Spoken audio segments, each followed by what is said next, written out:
Good morning Mbak Yovika. Inggih wilujeng enjing Mas. Iya. Belum ngantuk to di kau? Alhamdulillah dereng menika. Alhamdulillah sampun maem. Sampun ngopi. Sampun aman sedanten. Alhamdulillah. Iya. Panjenengan pripun Mas? Nek ndalang ya ndak maem to, Duk. Oh mboten. Ora. Kula kinten nggih kalih ngemil ngoten niku. Mboten. Dalang niku ibarate wong poso. Gitu.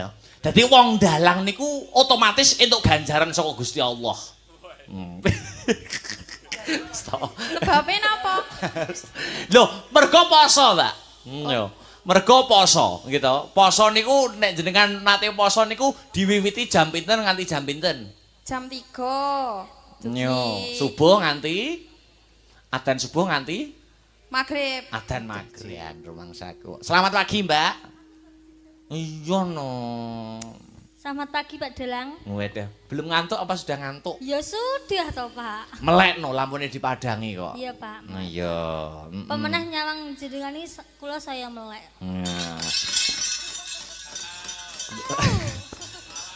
Mboten nyawang kula tok ning nyawang semangati kanca-kanca otomatis melu melek kan ngaten to nggih Mbak Bir kita. Oh iya, pemenah Mas Herman di depanku ya saya melek Pak kula jen.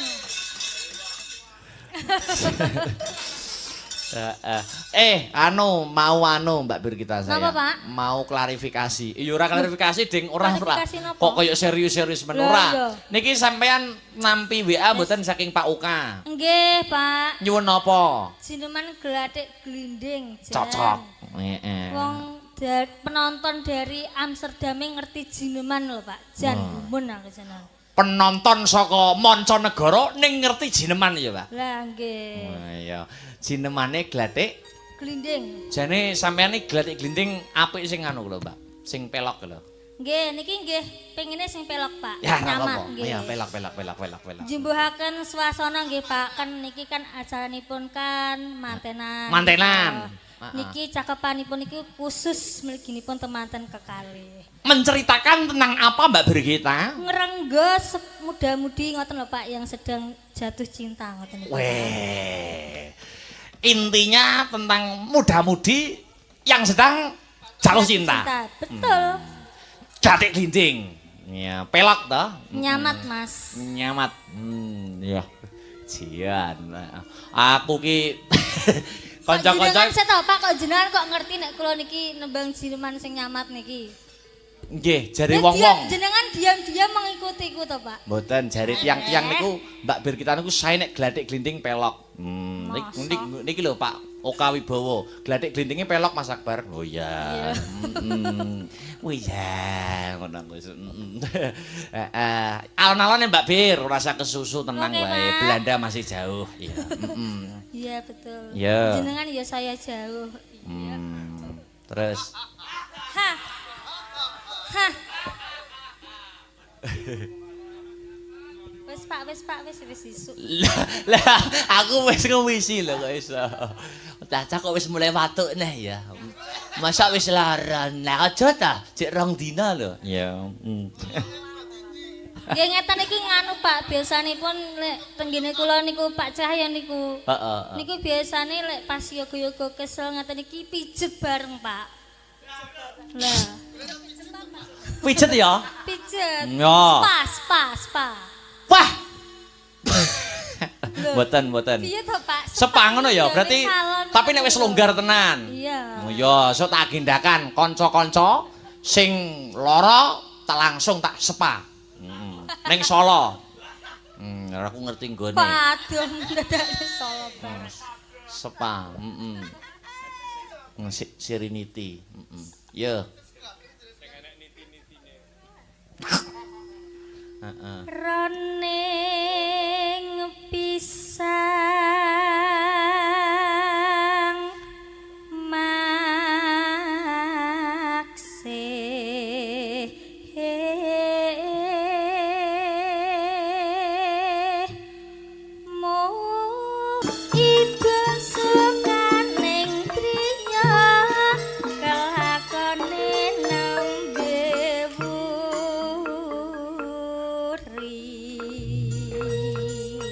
Niki cakepane sing yasa nganggit sinten?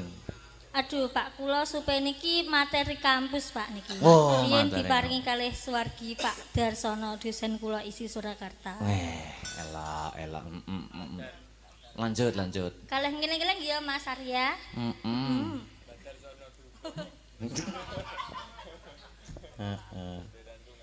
Bisa kelakon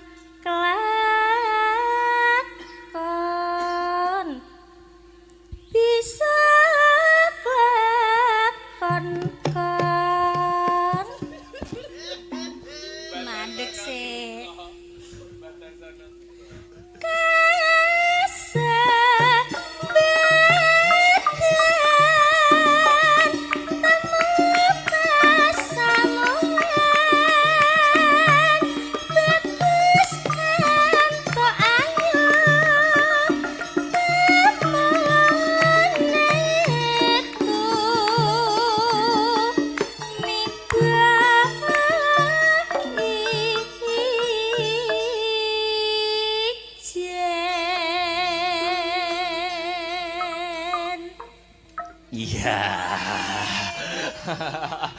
Iya, Mak De Slamet sih sakjeke nggo kacamata ketok Mas aku.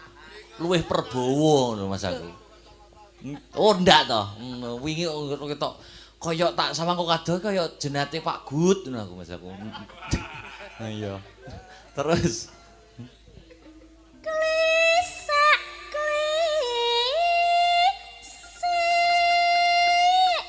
iki lho, klimake iki lho, cakepane iki lho apik.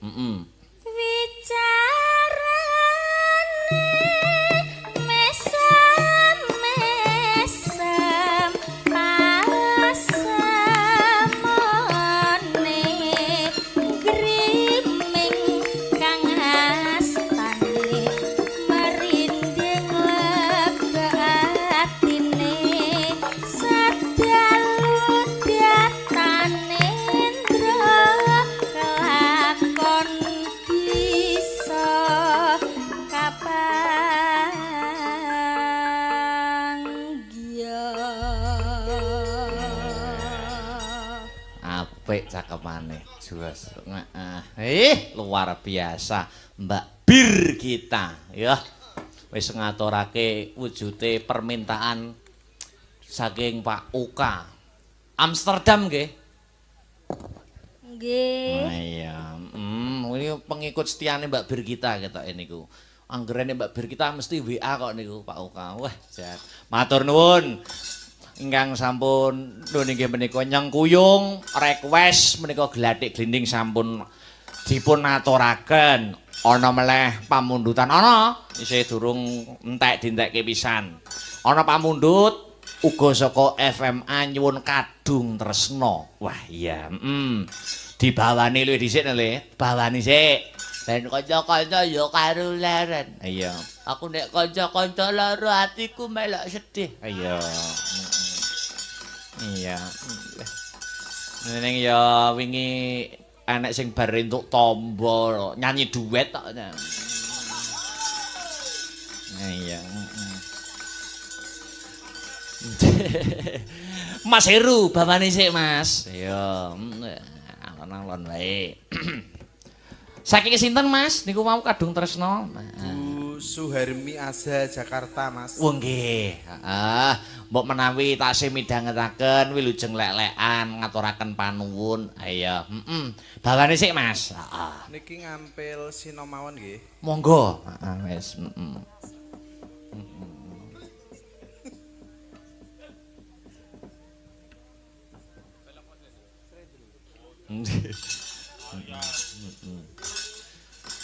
Grendel. Ya. Mangga. Memanismu kanggo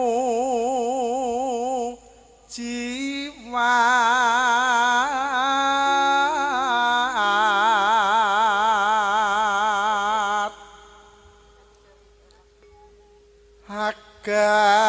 weru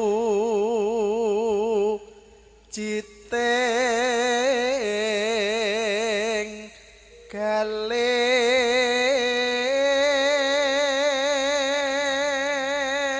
Khusus untuk besok malam aku request kanca-kanca talune klasik. Oh iya.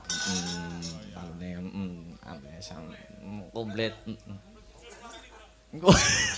Ndak ya talu biasa ngono. Ya.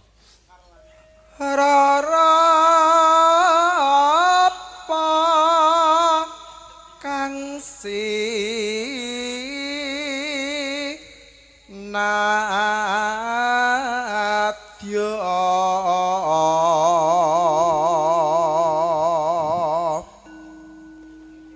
upama munduta rokmi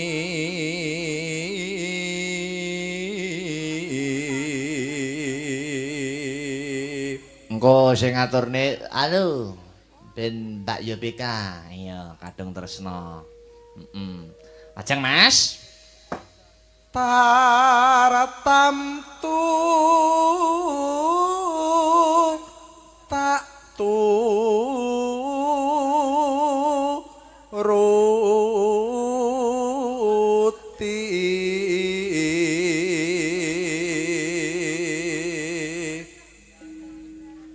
ibarat wong numpak prau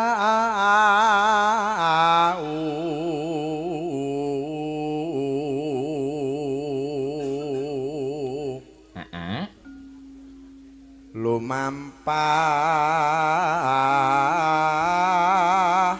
tanpa walah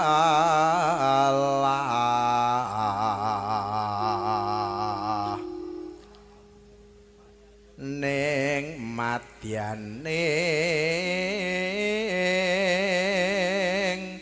jala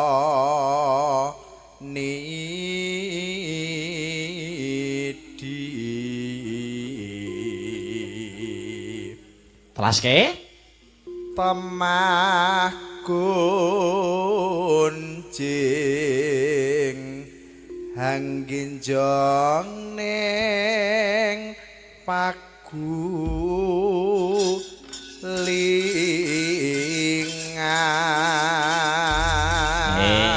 sik Mbak Yopika ben jumeneng sik duduk iya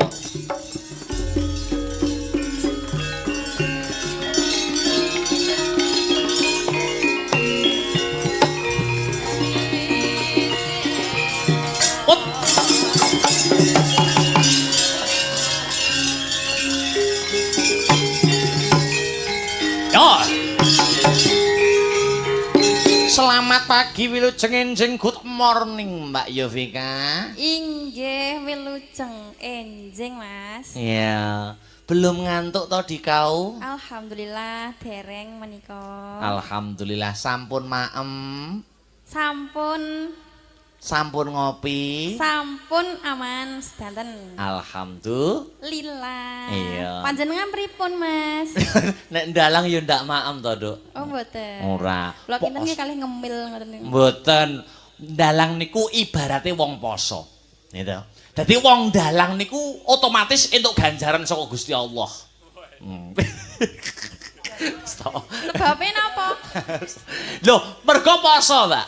Yo. Mergo poso, gitu. Poso niku nek jenengan nate poso niku diwiwiti jam pinten nganti jam pinten? Jam 3. Yo, subuh nganti adzan subuh nganti maghrib. Adzan maghrib. Lah niku padha karo wong dalang, mau diwektoni nggih padha wektune, gitu. Lah klepas-klepus mosok poso ngoten niku. Lho, nek ngerokok kan mboten diitung mangan ngombe to, Pak. Lha tapi jenengan kan nggih ngunjuk kopi. Niku iklan. Heeh. Kadung tresno permintaan saking FMA. Disapa dulu dong FMA, Mbak Yovika. Nggih, ngaturaken wilujeng enjing sedaya penggemar Astabrata. Yang memonitor FMA, lumantar YouTube. Nggih, ingkang monitor lumantar YouTube Halo FMA ngono. Halo FMA, punten iki kamerane sing mekan. Ya we. Heeh. Halo. Iya.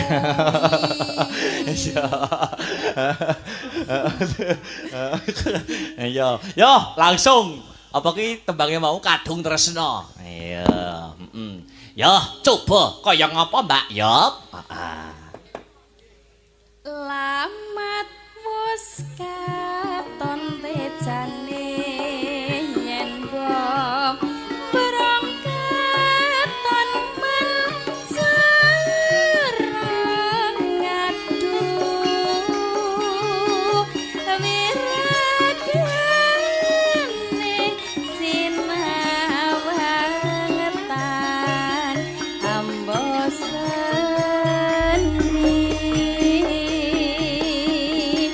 yen besangut wimbo patut nyoto jatmi komrak hati aduh lestari yo tan lilo pisah saremo nadyan bebaksane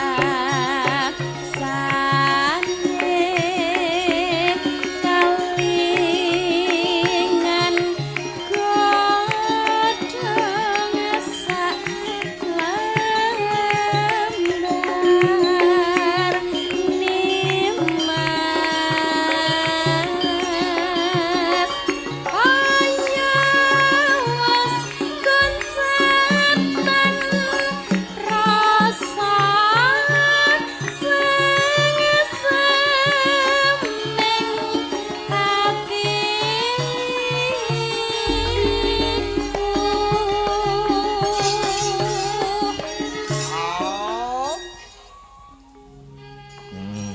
Kamangka nek aku delok statuse Mbak Yovika Mawawan iki ketoke tanggapan nggih jenengan nggih Mbak nggih. Alhamdulillah leres Mas. Wingi yo melu Astabrata ning Ngawi, bengi iki melu terus Mawawan yo tanggapan. Ngono babuke ya apa? Babuke nggih nek pas perjalanan ngoten niku ne Mas. Oh, perjalanan. Lah mau sing nyetir. Kali pas pripun? Sing nyetir sinten? Kula mau nyuwun tulung kalih Om kula nggih. Nek babuke berarti pas perjalanan ya, Mbak ya. Nggih sok-sok. Sok-sok nggih teng panggung Mas. Enggak ngono kuwi lho. Nyelake merem sedelok karo donga. Anu ya Topo Broto ya. Iya, begitu. Ya, kalih Ramban. Yuk. Pacaane saramo asri jeroba tenaku tanasah kuwur eman was lumayan amung nimas parane ngasih Katur dumateng pinanganten kekalih.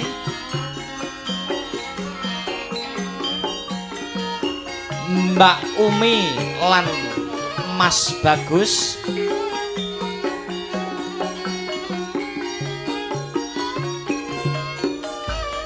Kadung Tresno sesarengan Sanggar Seni Astabrata. Monggo Pak Yop.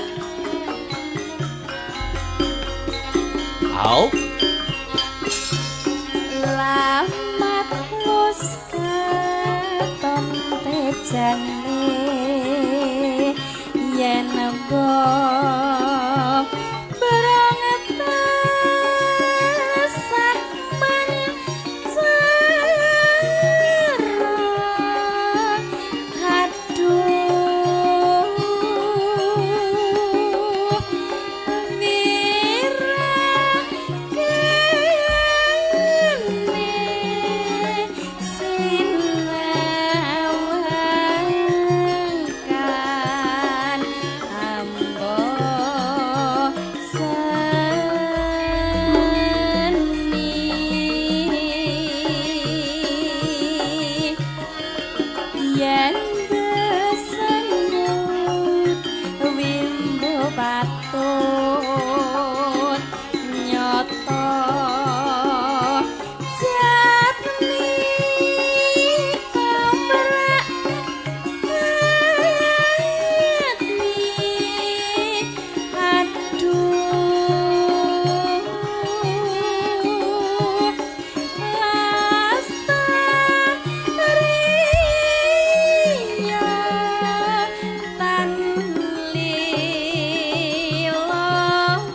ngelaske, Nduk.